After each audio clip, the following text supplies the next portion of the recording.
So, now what we are going to see is, we are going to see the solution to the hash table question. So, let us go over this question once again. What does it say? A hash table is a data structure that maps a set of keys to a given set of values.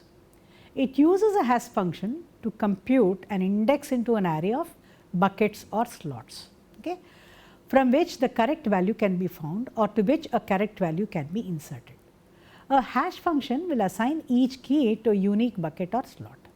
In practice, however, there are many more than one key that will hash to the same bucket. Such an assignment is said to result in a collision. Okay. In this assignment, you have to implement a hash table using arrays and linked lists. The algorithm should accommodate the features described. It should take as input a set of 10 non-negative integers and insert them into a hash table using this hash function, where h of x is equal to x percent 10. Okay. Then input values that return the same value for h of x have to be properly accommodated, such that if there is a collision, the index from the array to the appropriate bucket should point to a list that can take in all the values that hash to the same bucket. So, basically what you need is, you need an array of lists such that each entry of the array is a pointer to a bucket. For example, when h of x returns 4, the input value should go into the list starting from A4, okay, if A is your hash table. Okay. Your program should report when there is a collision and must specify the position starting at 1 for the first element in the input list of that key value where the collision occurred. You should also report the bucket number and the number of entries in the bucket, and if there are no collisions, the program should report no collision. Okay. The hash table class has been provided with a print collision function which you cannot read it. Okay. What you have to do is, the string that you want to print has to be made available in the private data variable collision using list collision function in the class hash table. So, let us see how this can be implemented. So, basically the constraints of the keys are, it can be a value between 0 and 1000, and if you take a sample input like this, what is it that we are saying? You have 77, 23, 231, 785, 900, 345, 287, 16, 5 and 24. Okay. So, when you look at this 77, for example, when you take percent 10, it goes into the 7th bucket, it is the first element, there is no collision. Okay. Let me go to the board and give this example again for your ready reference. Okay.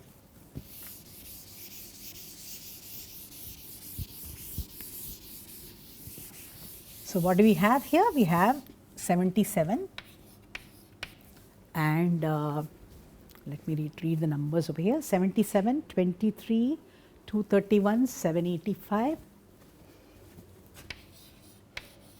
1, 785, 900 and then I will just go over this first example, 345.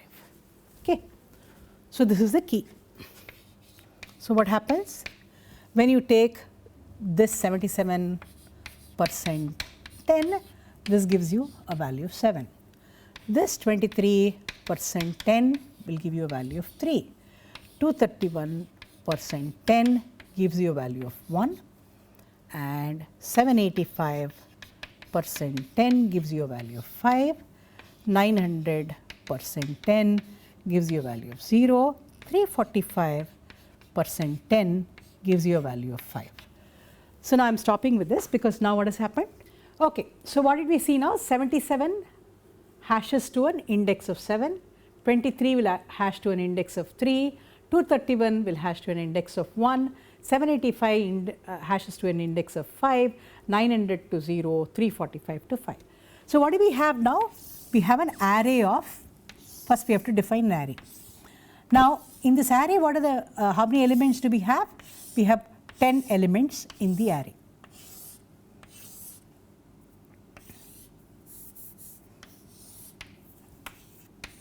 Two, 3, 4, 5, 6, 7, 8 and we call this a bucket. Okay. Each one of the indices of this array is called a bucket because it actually holds more than one value. So, now what are we going to do? We said we have to store these keys in this hash table. So, this is the hash table. Okay. Now, the problem is because we have only 10 entries in the hash table, clearly because you are talking about 0 through 999 as the numbers that are possible, you have more than 10 values, and therefore, many numbers will hash to the same bucket. Okay. So, and that is the meaning of a collision, as we already saw.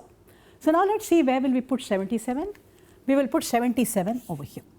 So, we create a list at this point and put 77 over here. Okay. 23 will go into the third bucket, we put it over here. Okay. Then 231 will go into the first bucket. So far so good, there are no collisions. Okay. 785 will go into the fifth bucket. This is 785 over here. The 900 will go into the 0th bucket because the remainder is 0. Okay. And we have still not seen any collision. Now 345 comes along and we have a collision. Okay. So, what is the collision now? So, now at 345, notice that it remainder is 5, therefore, it goes into the fifth bucket. We already have one element, so we append this to the list. Okay. So, what is this now here? Notice that each element of the bucket is a list. This implementation of the list can be done either using an array or a linked list. The list ADT is what you need to use over there. Now, what are you supposed to report? You are supposed to report the index in the element in the input list. So, the input list I gave 77, 23, 231, 785, 900 and 345. So, if you look at the numbers over here, so this is the sixth element in the list where the collision has occurred, and what is the bucket index? The index is 5, and how many elements are there in that particular bucket? There are 2 elements. So, now and you are supposed to report the result like this 6 5 comma 2, and that is what is given in the sample output, and there are more examples that are given in this in the question that has been given to you. Okay, so let us look at a solution to this particular program. So, this is kind of similar to the ADT that was done in the lectures on the list. So, basically you have a linked list representation here, and position points, something points to the list head. In addition to that, a new variable has been defined in the called count in the list. So, it gives you the number of elements in the list. Okay. Suppose count was not there, what would you do? You would write a function to count the number of elements in the list by traversing the list from the beginning to the end. Okay. Then make an empty list, creates a null node and insert elements into the list, find the end of the list, all of them are the same. Get count returns the number of elements in a given list. So, let us look at a class hash table now. What does the class hash table contain now? Notice this variable here, list bucket of 10, that means it is an array of lists.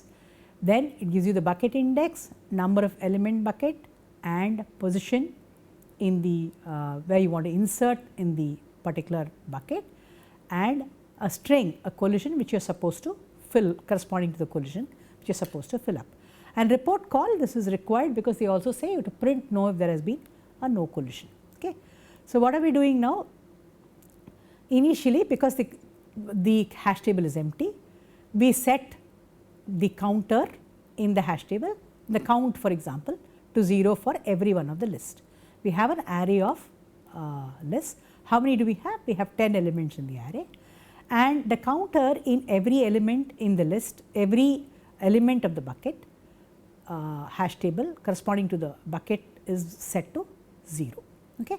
Then what are we doing? To insert an element, we find the bucket index, that is as defined in the private variable. So, once we get the bucket index, and what we do, we create an empty list if the count is 0, that means there is no list over there. Then we find the position to insert and insert it at the end of the list. Okay. Then what are we doing? We get the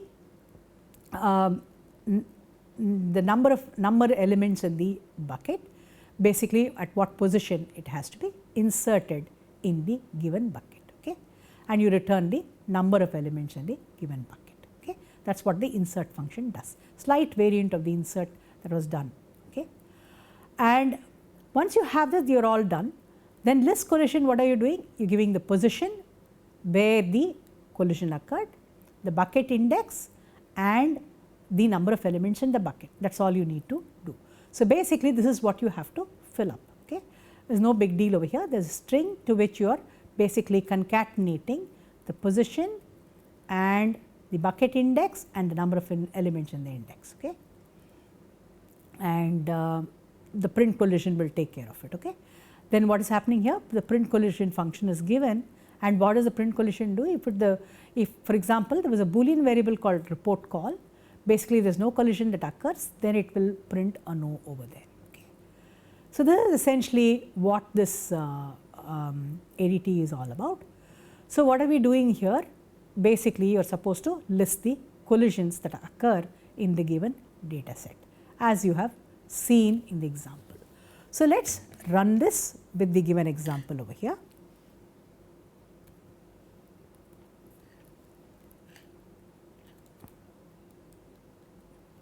Table, and let us say I gave 21, 32, 33, 41, 45, 663, 71, 88, 87, 86. Okay. So, what is it telling me now? 21 for example will hash to bucket 1, 32 will hash to bucket 2 and 33 will hash to bucket 3. So far no collision, but when 41 comes along it hashes to the bucket 1 again, and what does it do? It gives you, so 41 is the 1, 2, 3, 4th element, therefore the first index is 4 here, and then what happens?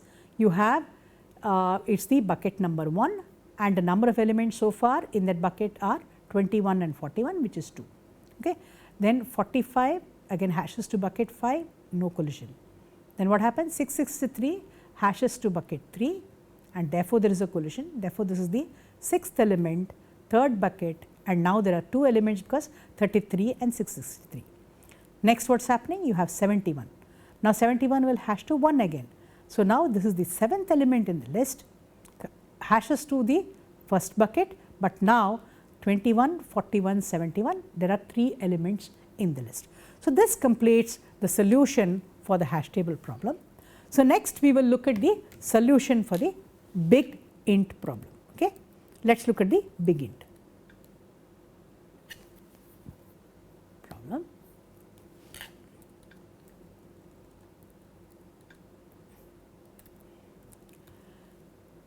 And we will just see how this is getting done. So what is this big int now? You are asked to find a sum of 2 large numbers. Here again another implementation of the list is given, okay, a different implementation, and you are supposed to use this implementation of list to perform big int arithmetic. So what is being done here? Let us see.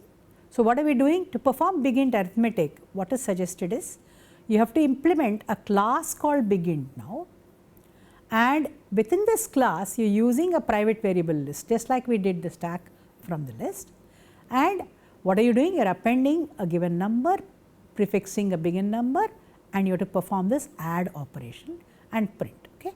If you want, you can have, suppose there are leading zeros, you can remove it or whatever. So what are we doing now? The first function that is given to you is a populate, and you are supposed to write your code here. So what are we doing? As I mentioned previously, we read the big integers. Okay. This is a big int 1 and this is a big int 2. We read them as strings, and what is being done in this particular program, something clever is being done. What is done is, after all, what is the big int using? It is using a list, right. So what we are doing is we are inserting every time. So, I am reading from left to right. As soon as you read this element, I put it in the first position. Next 9 is put in the first position. So, actually what is represented in the big int is, I will tell you why it is being done like this. 6, 5, 4, 3, 2, 1 and 0. It is written like this. Okay. And similarly, this other number here is written as 1, 2 is inserted into this is list. Okay.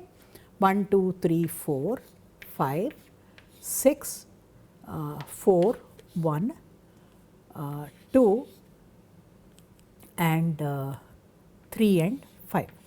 The reason for this is both of these, let me rewrite this again. What we are doing is, in fact, this is the starting point in list 1. So, let me call this list 1 or the big int 1 and this is L2. So, what is being done is, I store 1, 2, 3, 4, 5, 6, 4, 1, 2, 3 and 5. The reason for doing this is that when you add two numbers, remember, we have to add from the least significant number position. Okay. So, what happens is when these two are there at the beginning, you can add these and propagate the carry. Okay. Once you propagate the carry, what you will do now? So, you add these two numbers, okay, this gives you 1, there is no carry, 2 plus 1, so I put it back over here, this is create a new list, let us say 3, 1, 3, 5, 7, 9. Now, there is 11 here. So, now this 1 should be added to these two elements, 6 plus 4, 10, 10 plus 1, 11 and there is one more here, 9 here, 9 plus 2, 11 and this becomes 12 and then finally, this 5 has to be added to the carry and should give you 6. Okay. So, this is what the two numbers should be. So, what are we saying?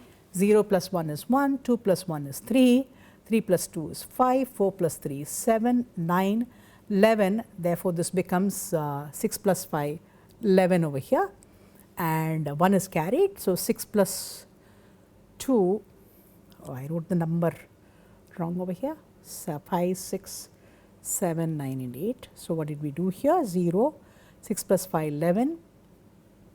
Where were we here now? So, basically 0 and 1, 1 and 2, 2 and 3, 5, 7, 4 and 5, 9, 6 plus 5, 11. This is what is happening here. Then after the 6 and 5 have been added, I get 11. Therefore, 1 is the carry. Okay. Then after I have carried the 1 here, I have here 6 plus 1, 7, 7 plus 4, 11 again here. Then again there is one more carry, 7 plus 1, 8 gives you a 9, okay, because a carry there, and then 9 plus 2, 11 and there is a carry there, and then we have 8 plus 3, 11 plus 1 carry makes it 12, and finally this number which is longer than the second number is longer than the first number, you add a carry to it. Okay. So, essentially you should get this particular result, but the result is in the reverse order. Okay. So, basically finally 5 plus 1, 6 is what you are supposed to get. So, this should be the result of the number, but it is in the reverse order. So, what is done in this particular program, if you look at it, is to make this convenient, because you can start from the beginning of the list, the population of the integer is done such that you prepend, put it in the beginning. Okay. Then there are basically there are two functions, append and prepend, which are given here, how you are supposed to write it. Then you add. So, what do you need now when you are adding? Because you are adding two elements at a time, there will be a remainder and a carry, which is represented by this. And what are temp1 and temp2? Temp1 and temp2 correspond to the two lists which represent the two numbers. So, the first part, what is done is, while both of them are the same length, okay, till that is what is done is, while temp1 not equal to null and temp2 not equal to null, what is being done is you get the data from both these lists, you find the remainder, you find the carry, then you append it to another list, and you keep on repeating this process until you come to the end of at least one of the lists. Then what you do is, As I said, in this particular case, for example, list 1 ended first and then list 2 ends later. So, you check which one ends first, which one ends later, and if there is a carry, you add the carry also. Same thing is done for if the other one ended first and the carry is appended. Okay. Then if you want, you can remove the leading zeros if they are there, because we are writing it in reverse order. And basically what is done in this main program, as was told, you are not supposed to write this function, you are supposed to populate the string A corresponding big int A, big int B, and then perform the add of the two of them and print them. So, let us run this program. Okay.